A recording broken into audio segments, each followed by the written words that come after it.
This is Bel Air, a wealthy neighborhood in Los Angeles that several billionaires call home. This year, one of the largest and most expensive houses in the United States went up for sale here for a reported $340 million.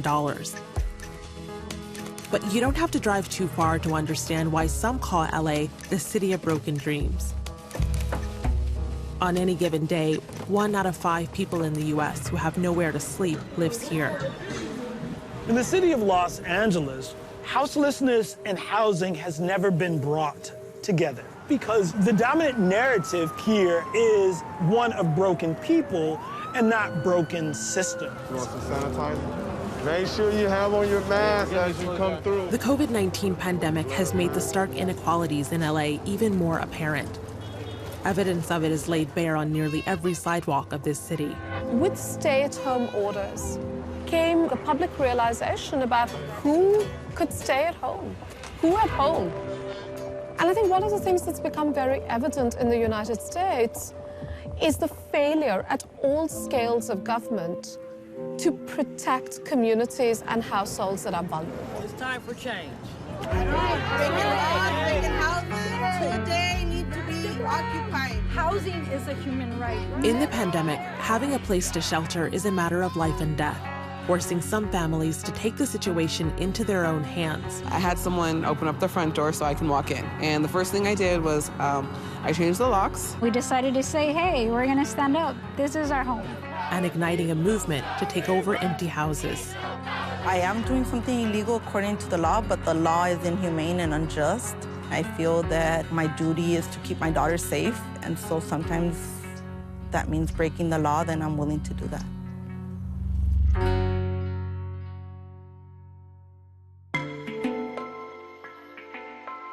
These houses in Los Angeles have been vacant for years.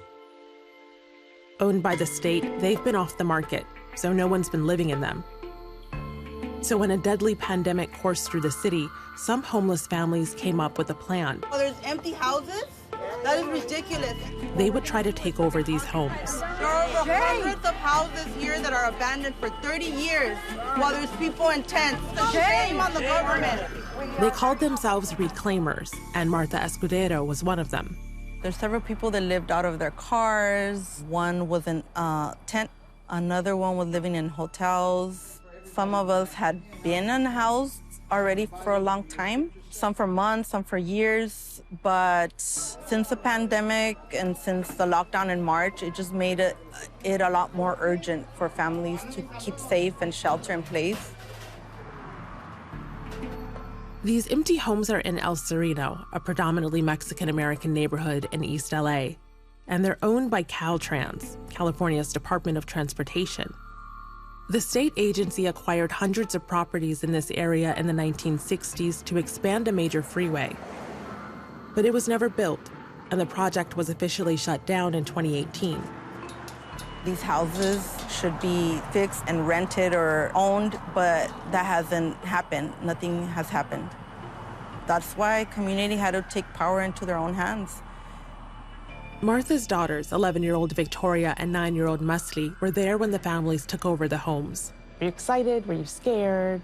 Were you ready to reclaim? I was scared, excited, and nervous. I was scared that my mom was going to go to jail. And I don't know why. But were there police here? Yeah. We had to be really quiet because we didn't know what was going to happen. I'm proud of her. Yeah, because she did something really brave to help me and my sister. And her, too, obviously. Martha became homeless in 2019 when she couldn't find an affordable place to live on her salary as a social worker. My father is an immigrant from Mexico. He has an elementary school education, and he was able to afford a house when I was younger. And I was born and raised in this country, have a bachelor's degree, and I'm unable to even rent a place here. Martha and her daughters had to couch crash with family and friends for a year and a half. It was just really crowded. Sometimes I slept on couches, sometimes we slept on the floors. We had really high anxiety and depression, and my daughters had emotional outbursts, especially the youngest one. And to be honest, I was becoming a abusive mom because I didn't know how to handle the situation. Sometimes these emotional outbursts lasted an hour. And I was also having a lot of insomnia, which was affecting my physical health. I was just desperate to find solutions. They should give us this home. We deserve this home. Martha says she was inspired by a group of unhoused women in Oakland who took over an empty house in 2019. Like the Reclaimers action, it was a response to the city's affordability crisis. Some might call these Oakland mothers radical. Others might say finding an empty house to move your family into is... This is a rational response. We're not leaving. We're not going anywhere. We were sleeping on the floor at the time. I found out about Moms for Housing in Oakland. I felt really empowered by these women. There were moms and there were Black moms, and I wanted to do something like that to keep my children safe.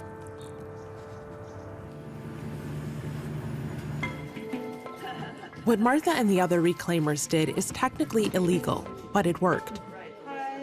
The state agreed to lease 26 properties to the city of LA so it could house families like Martha's. Housing is a human right. Rent right now is affordable for myself. It is 25 to 30% of our income. 1, 2, 3. Hi, this is DJ Mariposa, DJ Gatita, and you're listening to The Sister Show. And we hope you enjoy. Hit it! For the youngest, when we were unhoused, she was not able to learn anything.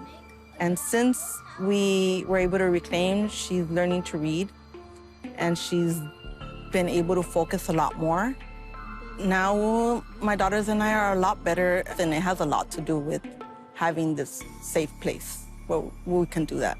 I really don't think any of this would have happened if we hadn't reclaimed the house. We wanted to call out Governor Newsom because there's a bunch of houses that don't have any people in them and they're abandoned. It's COVID right now, and it's winter, and there's a bunch of people on the streets, and that's not good. I feel like even children know that, okay, why are there vacant homes when there's people on the streets?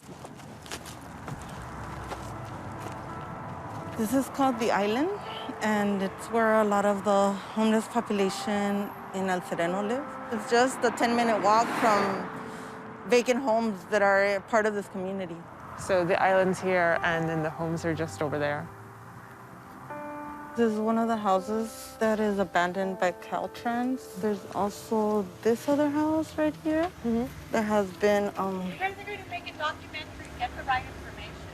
Definitely. These houses are vacant because they belong to Caltrans, and people had broken into them, and they were never even in these houses to begin with. Are you, as a resident, feeling like people are coming from outside and claiming something that's not theirs? Are you upset that this has been vacant and it's next door to your home? I'm upset that people come in and break into these homes. But they're not doing procedures that I have to do to move into them.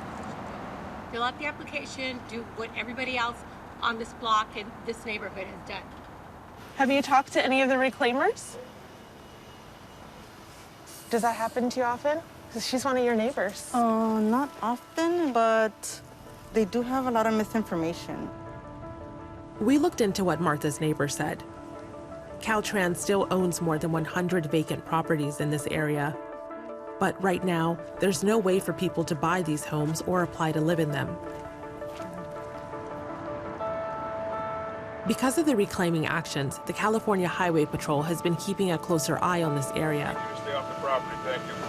I don't care if you photo. I just need you to stay off the property, please. Thank you. Caltrans didn't give us an interview. In a statement to Fault Lines, they said that they've increased security patrols to prevent future break-ins, and that some of these homes are unsafe and uninhabitable. But Martha says if the state put in the resources to fix them instead of guard them, they could house more families. Here in California, almost everybody's a paycheck away from being unhoused. The state of California is not working fast enough to house people in a safe way, especially during a pandemic. Sometimes we have to break the law in order to be heard and to be kept safe.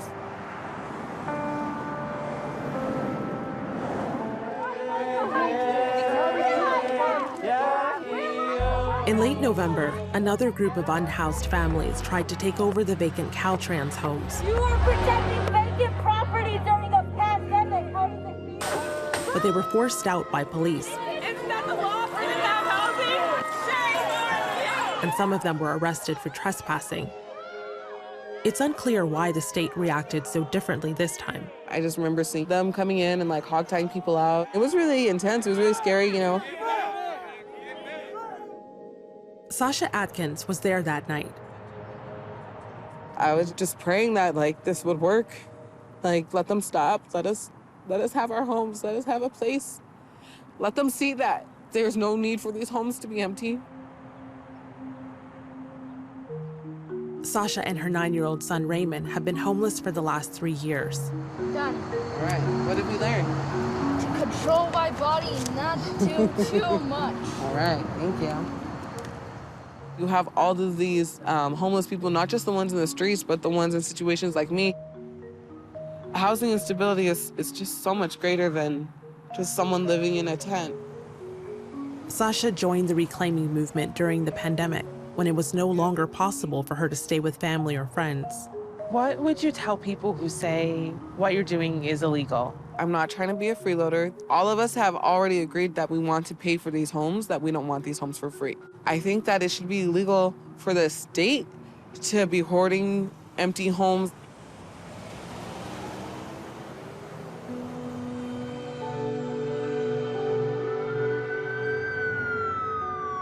In January 2021, Los Angeles became the epicenter of the COVID-19 pandemic in the U.S. And the city's expensive housing market was partly to blame. The virus was spreading in small, overcrowded apartments shared by multiple families who couldn't afford to live on their own. According to a 2018 report, more than 500,000 people in Los Angeles spend 90% or more of their income on housing. Los Angeles is a destination city. You see the cranes and the booms in the sky. You see housing being built, but that housing isn't being built for everyday, hardworking Angelenos. Why isn't there more affordable housing? Because affordable housing is not a priority. Housing has become a commodity, by which I mean that what matters is not whether people are housed or not. What matters is the profit to be made on housing that is traded in the marketplace. This is a story also of low wages. The rent-wage gap has been growing rapidly in the United States and especially in Los Angeles. And you couple that with what we can understand to be a disinvestment in housing, and you have a disaster. Mask up, y'all. You know this pandemic continues to rave and ain't nobody gonna protect us like we protect ourselves. We see the pandemic is going to be a driver of mass evictions and mass houselessness in the region. Because if you lose the housing you're in Los Angeles, you may never find housing again, right? Like if you're barely hanging on to what you have now, the likelihood of you leaving that and finding housing elsewhere is slim to none.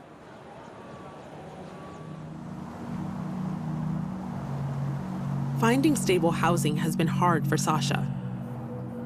Lately, she and Raymond have been living at hotels, in part thanks to an online fundraiser organized by housing advocates.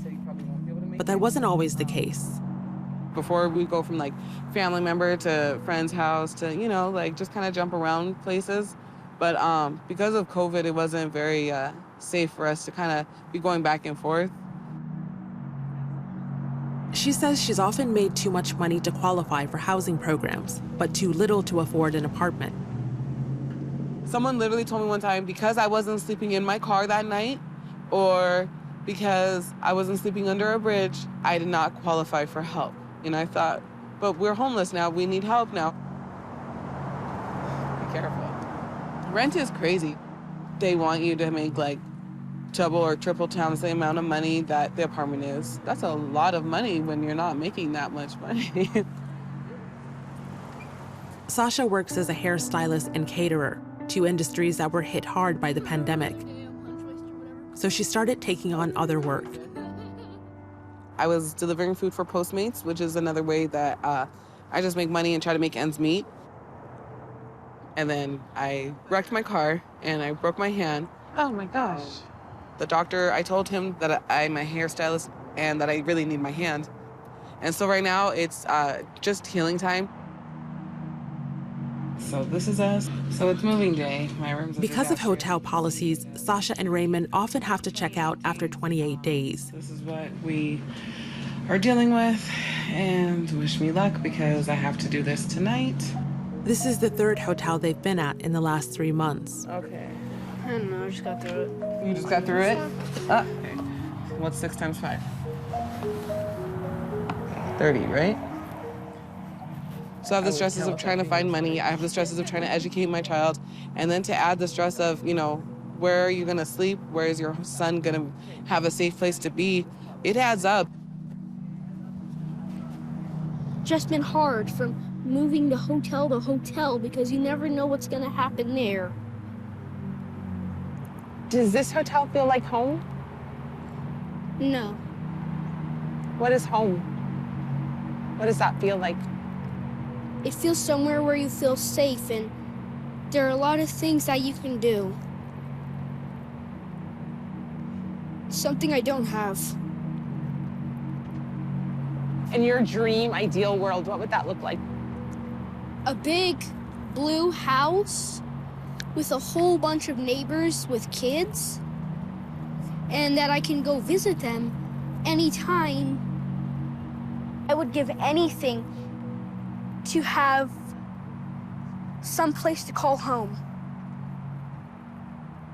At every place I go, I see families. So, you know, the need is greater than what we see just out on the streets. It's hard going through this. I know, baby. I try to handle it, but I just can't.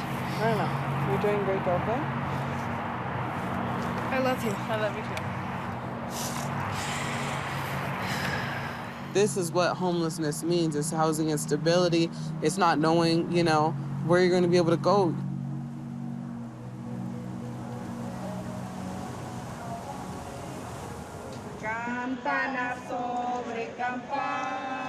Since the pandemic, there have been multiple state and federal eviction moratoriums to keep people in their homes. And overall, they have helped to reduce the number of evictions. Just spread out a little bit. We have to make sure that we're keeping the distance. So we are here together in support of Inez. But because of loopholes in the moratoriums, they're still happening. We pray to the Lord that He will soften up the hearts of those that are in power of the money, of the lending, to come to the table and negotiate. My name is Janet Ayala. My mom isn't able to be here today. This family was evicted at the end of November. I asked her to say a few words, and I'm gonna read it to you guys. They have been taking me out of my home in the most humiliating way when there's a stay-at-home order. Thank you to all for coming out and fighting for us. And their community has come together to help keep them in their home. Vamos a entrar a la casa. Esta es nuestra casa. Tonight, a week before Christmas, they're reclaiming their house.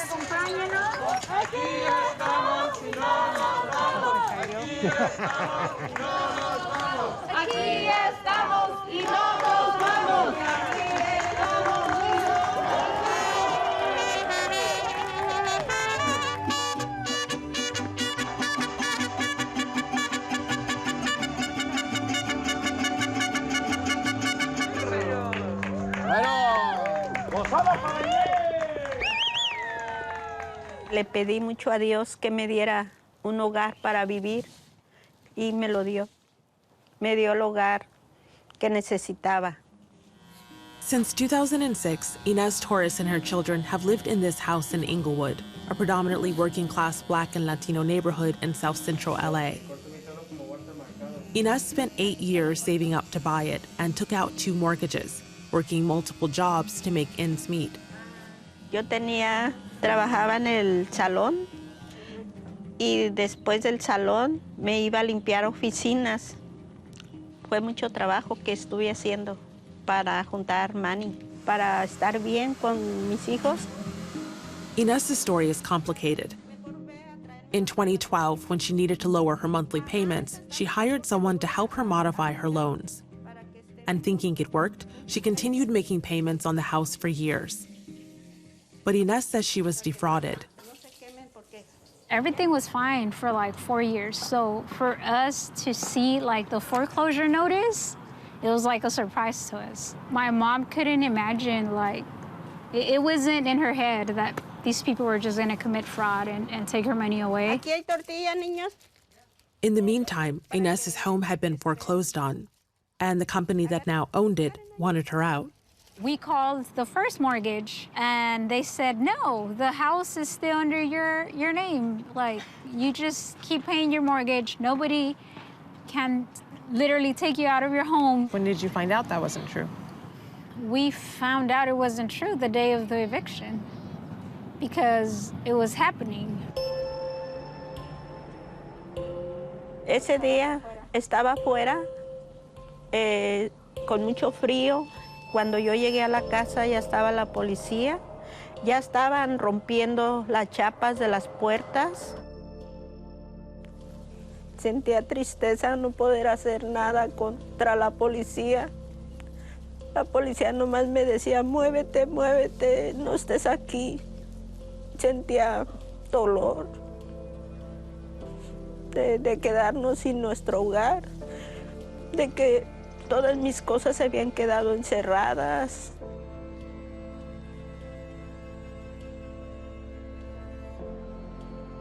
Yo les dije que no podían sacarme porque estaba la pandemia. No les importó. Soon after Inez's family was evicted, her 16-year-old son contracted COVID-19. He recovered a few weeks later, but caring for him was risky for Inez, who in her 60s is vulnerable to the virus. You know, Newsom, the governor, is telling us, you can't get out. You have to stay in your home. You don't go out because there's a high risk of you getting COVID, but at the same time, these policemen are taking us out on the street. And so that just tells me that they're pretty much telling you die. We did it. With the help of her community, Inez's efforts paid off. She's in negotiations with the mortgage company to let her stay in her home. We tried contacting them repeatedly, but they never responded. Yo no estoy aquí robándole a nadie nada. Simplemente me hicieron fraude y es lo que quiero luchar. Y ahorita quiero luchar por quedarme para estar aquí en mi casa, porque con mucho esfuerzo, mucho trabajo, he trabajado mucho para tenerla.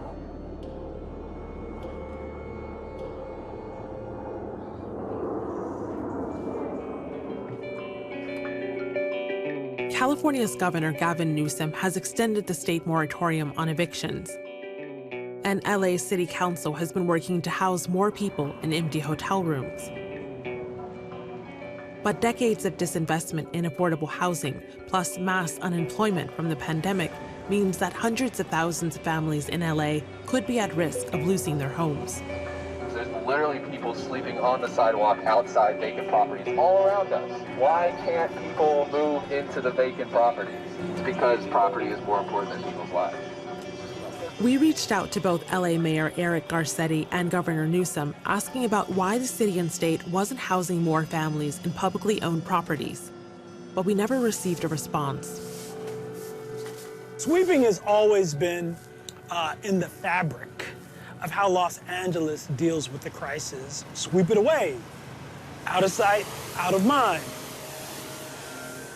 The rate by which people are becoming houseless is accelerated without some immense disruption and without some real shaking up around priorities. The houseless crisis is only going to increase.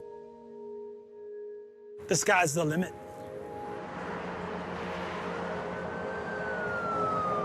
Especially right now during the COVID pandemic, what affects one person is going to affect everybody. So that's why reclaiming has become a really desperate action for safety. It should be logical to politicians, but obviously it's not. So I feel like we need to shout our humanity and really make it hurt.